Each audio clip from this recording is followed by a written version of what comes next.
Eric a 27 ans, Naïma 23. Ils vivent ensemble depuis 2 ans et demi. Un jour, alors que le jeune couple boit tranquillement un café chez le père de Naïma, celui-ci s'approche avec un fusil et leur tire dessus. La jeune femme meurt sur le coup. J'ai juste vu la tête de Naïma en fait s'effondrer comme ça. Et il était super calme. À aucun moment il a élevé à la voix. À aucun moment. Et ensuite, je sais pas, je regardais un petit peu partout et nulle part à la fois. Et il me regardait, il faisait des grands yeux, il faisait chut. Ensuite, il m'a tiré dessus. Cour d'assises de Blois. Eric est un miraculé.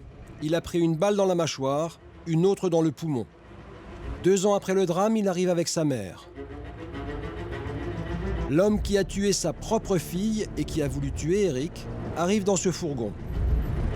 Il s'appelle Rabah Cherchour. Qui est-il réellement? Pourquoi a-t-il voulu tuer sa fille et son gendre? A-t-il prémédité son geste? Autant de questions qui obsèdent Eric aujourd'hui encore. L'explication, je pense que je n'en aurai jamais. Donc, voilà. J'attends de savoir un petit peu pourquoi, même si je n'aurai jamais de réponse. J'attends vraiment une peine voilà, maximale. C'est ce que j'attends aujourd'hui. Dans sa tête, c'est le jugement.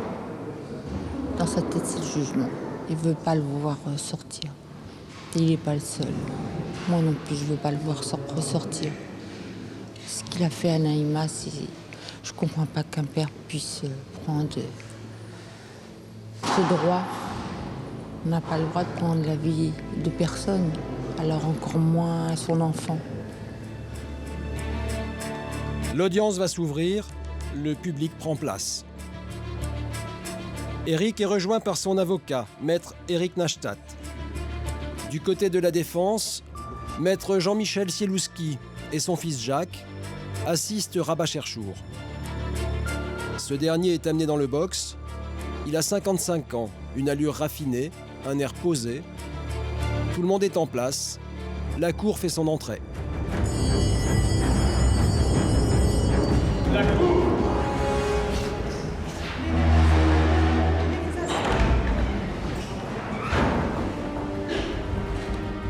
Sur la table, les scellés, les douilles et les armes du crime.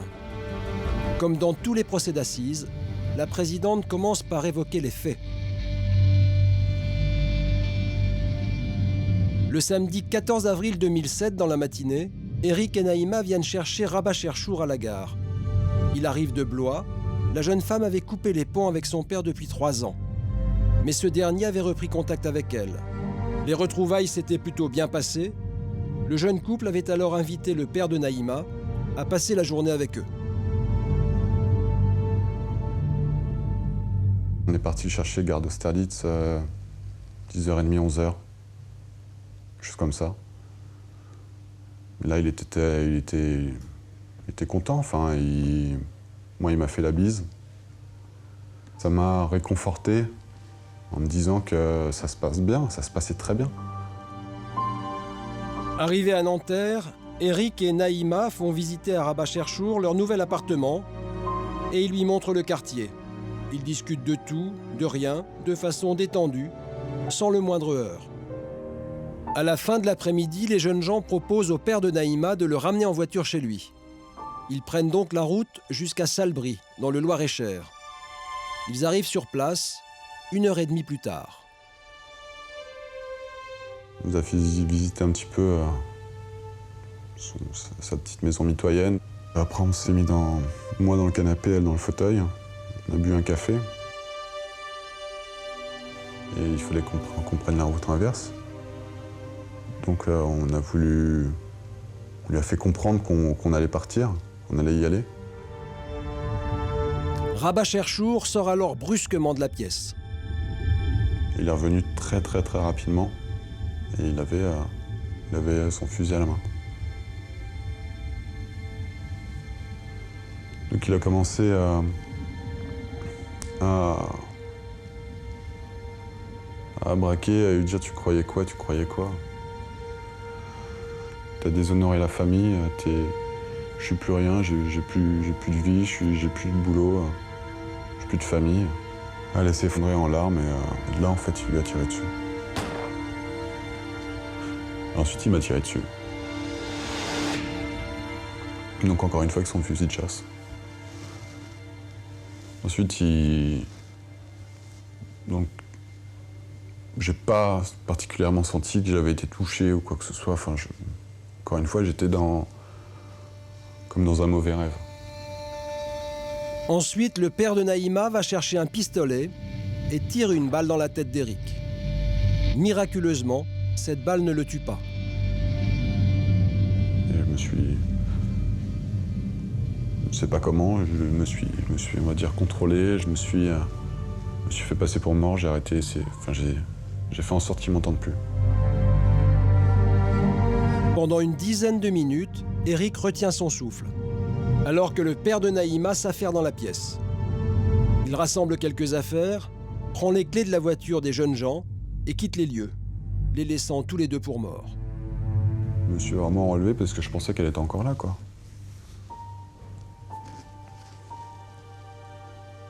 Et je pensais vraiment que je pouvais nous porter secours et que voilà. Donc j'ai descendu les marches, j'ai essayé d'ouvrir la porte était fermée. Elle était fermée à clé. Donc je suis remonté, j'ai ouvert la fenêtre et j'ai hurlé et c'est là que quelqu'un m'a entendu. Éric est transporté au centre hospitalier de Tours. Il est immédiatement opéré pour juguler sa plaie au poumon droit. Il a plusieurs côtes fracturées, une plaie au niveau de la joue gauche, 3 dents et un morceau de mâchoire arraché. Vers 23 h, Rabat Cherchour se constitue prisonnier au commissariat de Châteauroux. Il déclare calmement aux policiers qu'il vient de tuer sa fille et son gendre.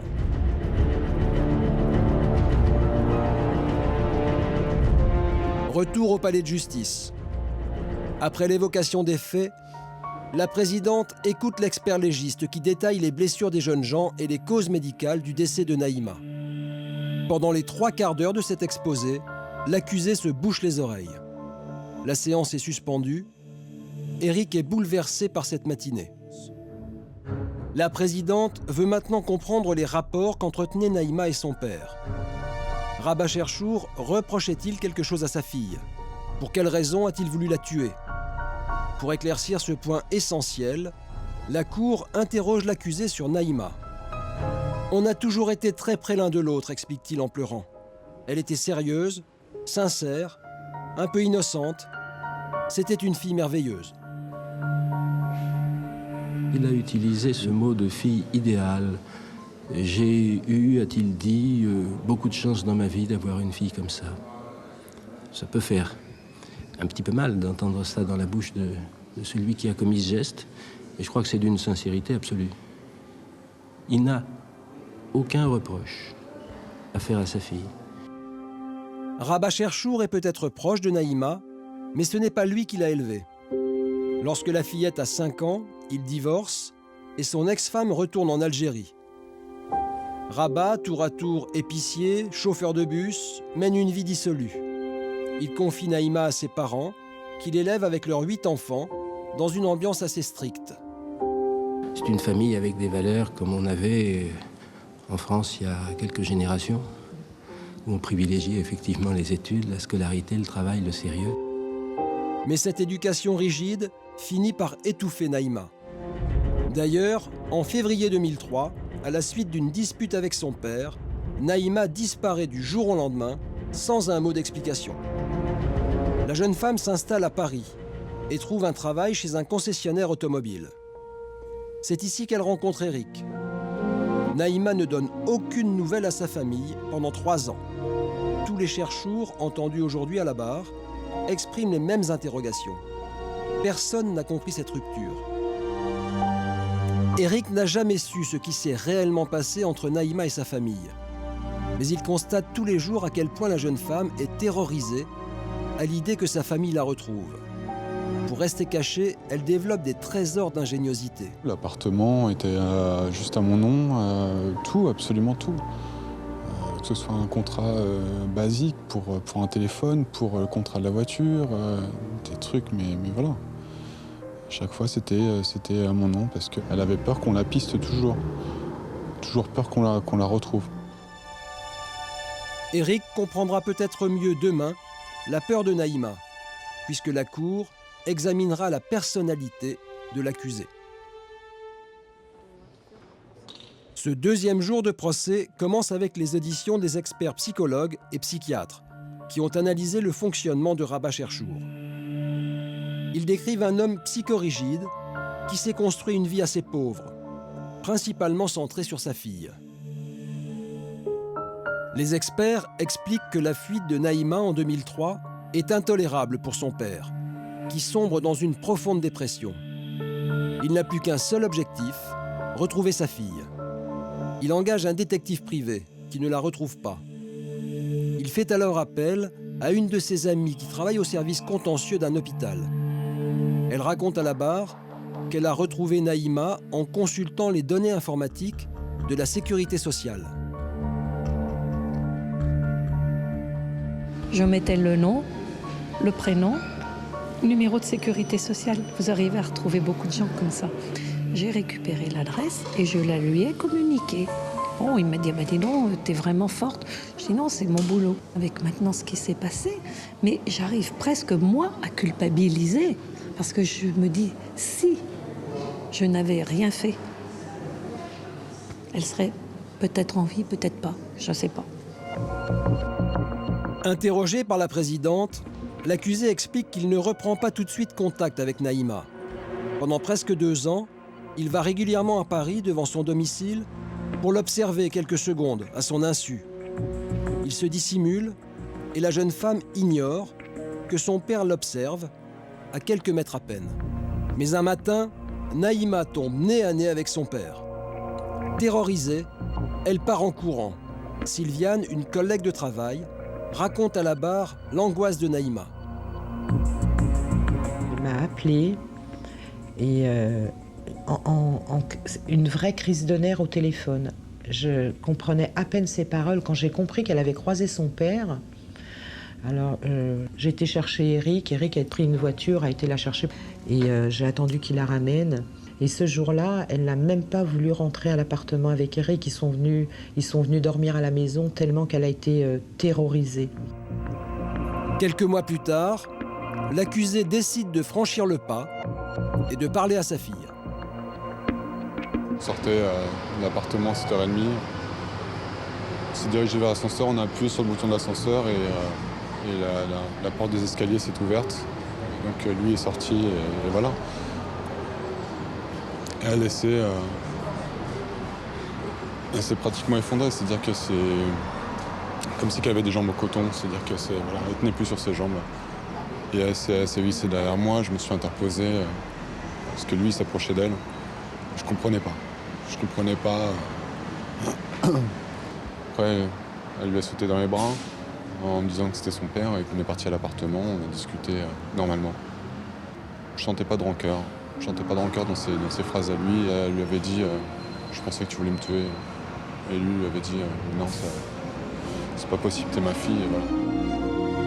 Les retrouvailles se passent plutôt bien. Mise en confiance, Eric et Naïma proposent à Rabah Cherchour de venir les voir dans leur nouvel appartement à Nanterre. Ce sera le 14 avril, le jour du drame. Pourquoi le père de Naïma a-t-il tiré sur les jeunes gens alors que tout s'arrangeait entre eux? Les experts psychologues expliquent à la Cour que la peur de perdre à nouveau Naïma le submerge totalement. Les experts expliquent à la Cour que dans la tête de Rabah Cherchour, c'est nécessairement un tiers qui est responsable du départ de sa fille. Au moment du drame, le tiers, c'est Eric. La présidente demande donc à l'accusé ce qu'il pense d'Eric. En pleurant, il dit qu'il n'a absolument rien à lui reprocher, qu'il est le gendre idéal, gentil, intelligent et réservé. Pendant qu'il s'exprime, Eric garde la tête baissée. Depuis le début du procès, il n'a jamais regardé le père de Naïma, pourtant situé face à lui, à quelques mètres à peine. J'ai pas pu le regarder, ça c'est sûr. J'ai jamais pu le regarder. C'est pas plus ce qui m'a fait à moi, franchement, ça. C'est plus ce qu'il a fait à elle, c'est tout. Ce qui m'a fait le plus mal, c'est quand il dit le terme « sa fille ». Ça, je ne peux pas. Ça, je pourrais jamais accepter, ça, je pourrais jamais dire son père ou quoi que ce soit, ça, c'est impossible. Pour moi, c'est pas un père, quoi. Pour moi, un père, ça peut pas faire ça. Au cours de cette journée qui lui était consacrée, l'accusé n'a jamais réussi à expliquer clairement ni ses sentiments, ni les raisons de son geste.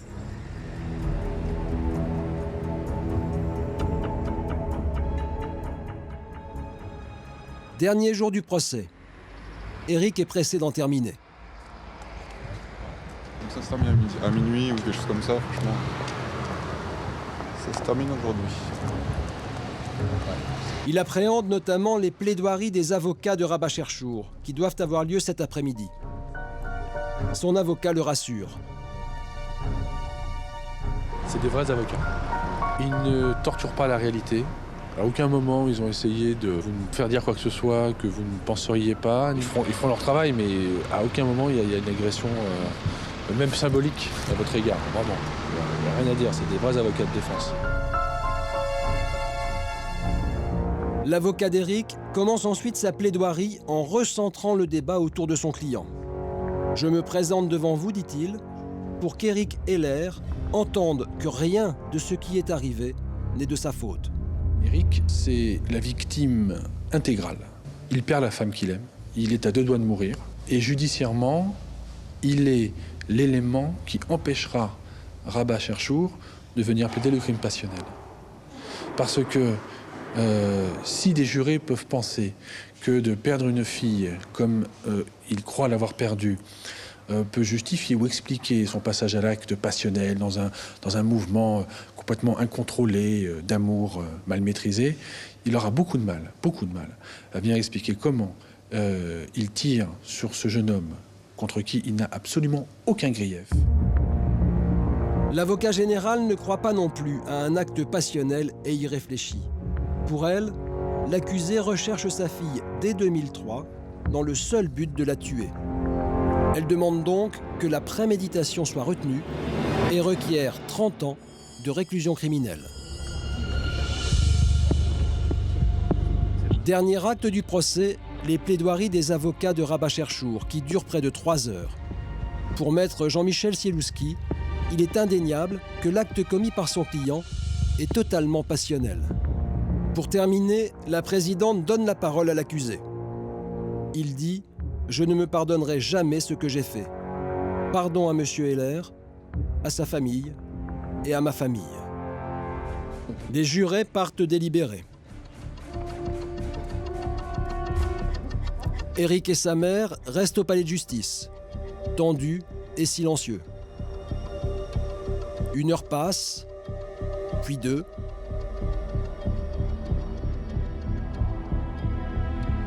Au bout de 3 heures, les jurés entrent dans la salle pour rendre leur verdict. La préméditation a été retenue et Rabat Cherchour est condamné à 25 ans de réclusion criminelle.